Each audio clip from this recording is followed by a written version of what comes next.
we are whole human beings, and we need to integrate and engage the whole human being.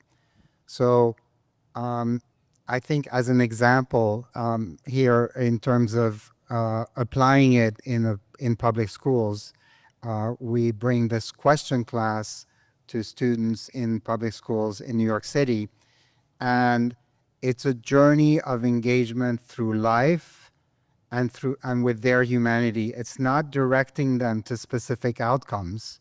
It's really allowing them to shape their own paths and define their own paths, and having the space to think for themselves, to connect with who they are, and to really take their future, feel that their own lives and future is really in their hands. And so it was challenging to build, because even with a teacher training, it's easy to kind of think what they need and then design for the outcomes, rather than, I like to say, we don't ask leading questions, questions that lead to an outcome, but we don't ask questions that don't lead anywhere. So it's really trying to create a space where students can go into who they are and what they're about and do it together. And coming back to the thing of the anchor, is this element of together is very rare that students get to experience each other's humanity in terms of making sense out of life, their confusion, their ideas, all of that.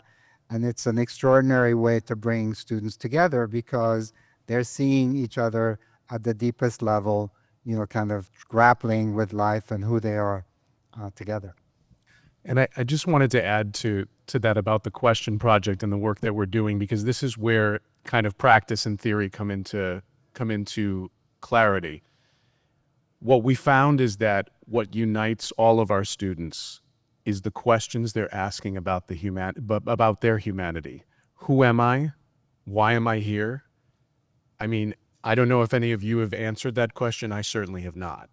And so underneath all of the right answers and the wrong answers, what we found is that questions were what connected our students, regardless of their socioeconomic background, their personal or communal identity. And so oftentimes in schools, we're trained to prepare students to answer questions.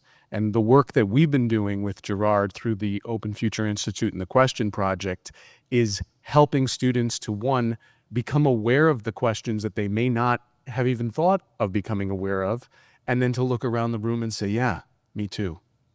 I have the same questions that you do.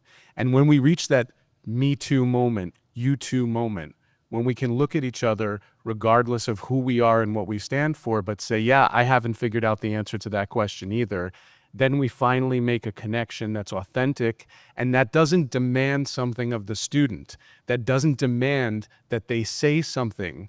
A lot of times we explore social emotional programs for outcomes.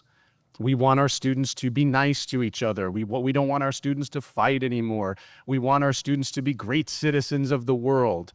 But all of those are outcomes and their expectations. And so what we've learned is that by pausing for a moment, giving students a class, an opportunity to ask questions that they will not have the answer to, and they're not expected to have the answer to, but just the action of questioning who they are and why they're here and what that means both internally and externally as they connect with other people, that is where we've been able to find common ground. And that's where we've been able to engage humanity within the structure of a comprehensive high school that's fairly traditional.